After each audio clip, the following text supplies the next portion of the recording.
JDL USA presents Rabbi Nachum Shifren, public speaker, author, and good friend of the late Rabbi Meir Kahana. Well, it's the end of another week. We're together again, and it is Parsha VAYECHI, and this is the very last Parsha of the book of Genesis. Up till now, we've been building up like a crescendo, each Parsha, one leading to the other, and this ultimate journey to Egypt. And it's so ironic. There's so many commentaries about this. But before I go into that, here we are in Los Angeles, and everybody's aware of the fires that we're having here. I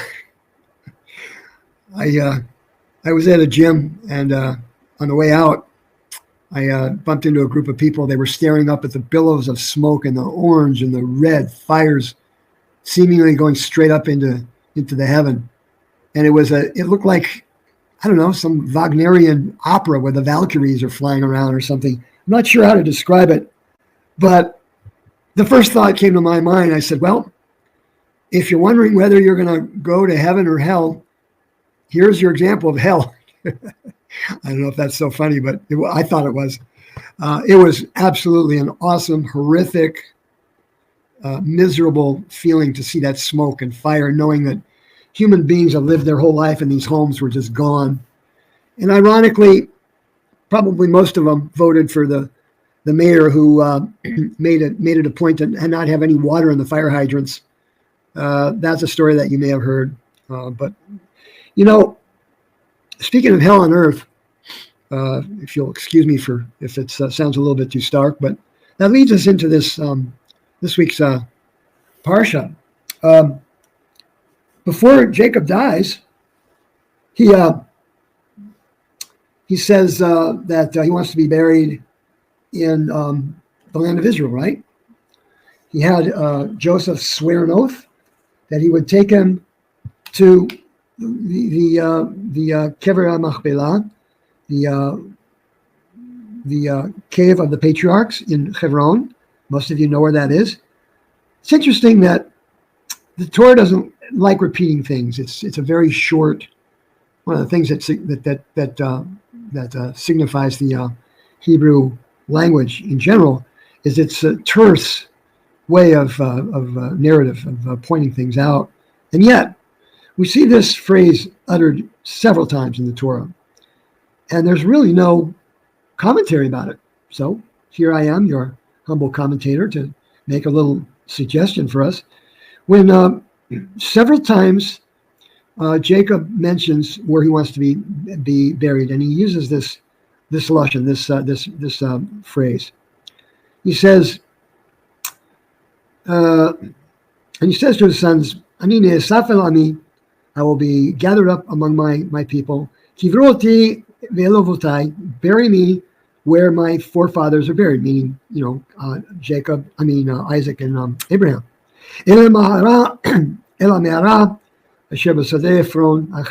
that cave where the Ephron the Hittite lived, and ultimately sold Jacob the rights to that. And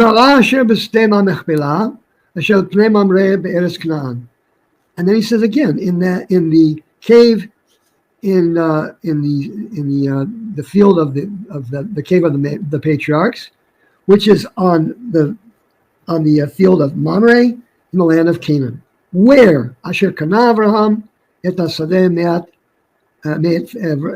Ephron achiti la'achuzat kaver, where Abraham bought the grave, that plot of land. Now, it states that several times, repeats the same wording. By the way, there is the proof that the land of Israel belongs to the Jewish people. That's one of the proofs. We paid hard cash. It says kesef over l'socher, kesef money, which would be could be transferable, negotiable, and not only there in Shechem, not only there in Hebron, where the Kever HaMachpelah was, where Abraham had purchased, but Yosef Jacob purchased land in Shechem, otherwise known in the vernacular as Nablus, and otherwise in the Jerusalem by King David, where he bought land there. So 3 places where land was actually purchased, and interesting that they didn't want to give,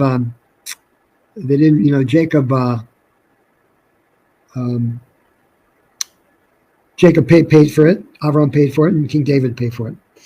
So it's amazing that when Jacob is asked by Pharaoh, tell me a little bit about you, upon their initial meeting, tell me a little bit about you, where you're from, how your life has been and whatnot. Jacob doesn't mince any words. He says, my life has been nothing but trouble from day one. My brothers tried to kill me. I was put in a prison. Pharaoh's wife tried to what's the word I'm looking for? Tried to tried to put the make on me, blah, blah, blah. I then went back to prison. I was sold several times. And then ultimately, like we mentioned before, he became the viceroy second after Pharaoh in the end, due to his righteous stature and tremendous love and fear of God. But the name of the parsha is called VAYECHI, and Jacob lived. But it's not about his living; it's about his dying. The first Aliyah mentions about him. Well, it's not the first, but not in this parsha. We talk about Jacob dying in Egypt. So what's going on here? It seems like wherever we are, if you think of your life and your journey, where you started out, where you are now, where you're ultimately going to end up, it's like a broken record, right? Everybody has their journey. They tell about their life, where they were. And many of us live in conditions that are often inhabitable, inhuman, or at least, not the optimum situation, whether it's culture or the diversity factor or Jewish neighborhood versus a non-Jewish neighborhood. There's all kinds of factors, right, where we live. Now, it's known that Jacob lived in Egypt. His best years of life were the 17 years he lived in Goshen in Egypt. Now, Egypt is called Irvat Haaretz, a very unholy, unseeny place full of idolatry, of demons, of idol worship. Pretty bad place to live. I would reckon that even with all the negatives that we have in this society, Egypt is still the number one when it comes to Tuma and on non-sanctity and that sort of thing. And yet, those were the best years of Jacob's life. What's the story here? What's my point? Wherever we are, by the way, I should preface this by saying when Jacob finally came in to meet Joseph, and the brothers were with him, Jacob told Judah, to go to Goshen and establish a synagogue, right? And they learned Torah there. They raised families there. They had children and grandchildren and great-great-grandchildren. And the Jewish people became a mighty nation in Egypt until ultimately their numbers became so great that the Egyptians thought that, one day they would conquer them. So then the whole slavery thing came in. We're going to go into that starting in the next Shabbos, the second book of the Torah, Shemot, and we will talk about the slavery. And so again, back to this point of the best years of his life were in probably the worst place on earth. But what made it good? He was with his family. They were all together. They were unified. They were one. They were given this tremendous land of Goshen, a God-given place where there was light even when there was darkness. A curse of darkness went across the whole land. But in Goshen, where they lived, there was light. Light meaning not just physical light, but light of Torah, light of spirituality, light of thankfulness, light of being in God's presence, and all those good things. So this is something that each one of us can take to heart and think about it. Many people spend their entire lives, if only I could just go to Hawaii and live there. If I could just go to Tahiti, or I'm saying those because those are the places that surfers like to go. Everybody's dreaming about another paradise, right? And when you get there, guess what? I left to go to Hawaii in 1969. In 1972, I said, I'll never come back here again. That's another story for another time. But guess what?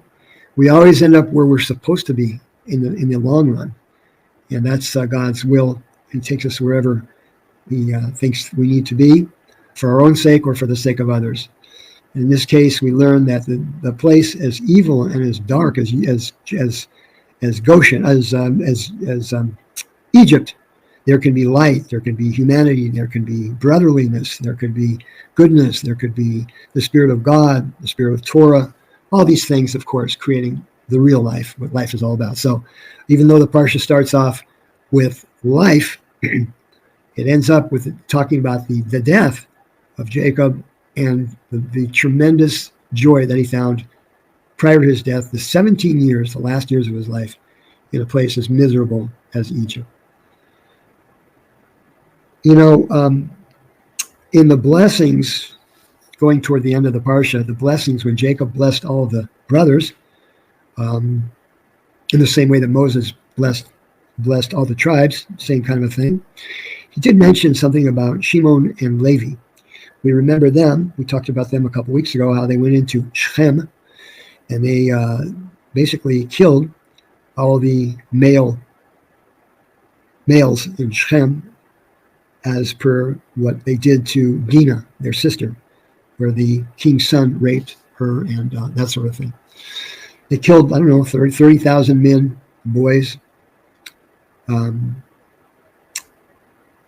some people, we talked about this, that there's not a few rabbis that go over this, gloss over it. It's not very politically correct.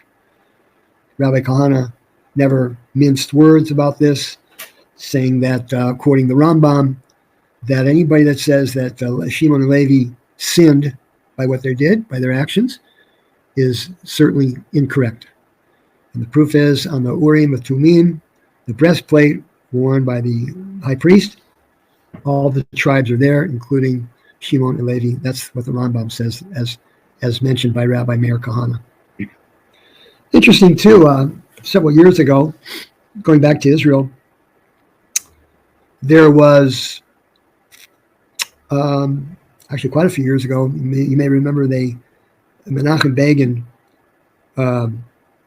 ordered that the nuclear reactor in Baghdad be destroyed, and it was. Years later, Binyamin Kahana, the rabbi's saintly son, and my friend and my teacher, made a similar comment after the Israeli, the IDF went into Lebanon for some reason, a lot of reasons to do that, and they did. And he made a comment saying, why are we sending our boys, our sons, to go to a foreign country? We've got a place right here in Israel that's way more dangerous than Lebanon, and it's called an Arab village in the lower Galilee called El Facham. So Binyamin said, why don't we just bomb there? Why are we sending troops to somewhere else? And of course, he was jailed by the Israelis. I was jailed because I went to a talk that Binyamin gave before he went to jail. So I went right after him, I guess. It's on tape, actually. It's on a YouTube somewhere, but you can see it. Anyway,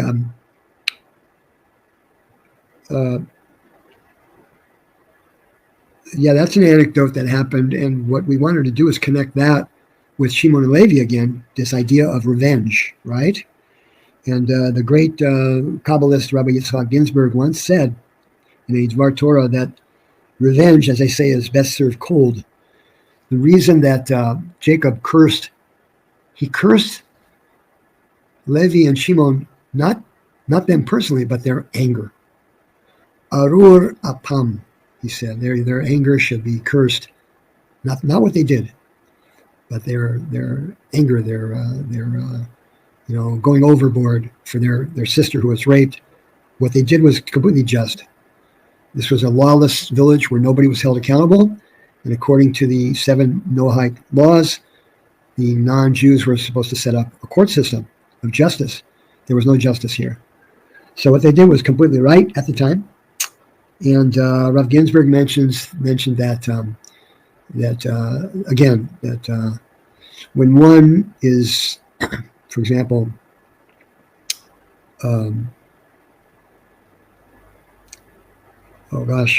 escape me a moment, but these things that are about matters of life and death and of the Jewish legacy throughout the generations are done in a way that is divinely inspired, where there's no need for any human emotion. If somebody tells you to do something, namely God, you don't have to react. You don't have to become here we go, threat secured. You don't have to go through a whole drama about it. You just do it. That was the whole point that Jacob was making. On that, we'll leave it there, and we are going to enter into the book of Shemot next week, and we will talk about the whole concept of the Jewish slavery, which was predicted when Abraham was given a choice by God, either slavery or the perdition that goes in the bowels of hell. Slavery, we're going to talk about this at length. We'll just leave it at this, that the Jews needed to become slaves. Egypt was called the Kur HaBarzel. It was an iron-like fire. And it burned this concept of servitude to God into the Jewish people. Was that a hard way to do it? 3 generations. I'll let you make the judgment on that. And yet, the Jews became a holy people in a very unholy place, and they learned little by little. There was trials and tribulations. They were questioning. They were doing things they shouldn't. But ultimately, they stood before Sinai, and they were like one people, right? It says that the people stood together, and they were all together when they received the 10 Commandments. And that was the whole purpose of their experience in Egypt. With that, let's say Shabbat Shalom to everybody. God bless you all. Look forward to hearing from you next week. And we should only hear good news for all the people everywhere. And God bless you all. Shabbat Shalom.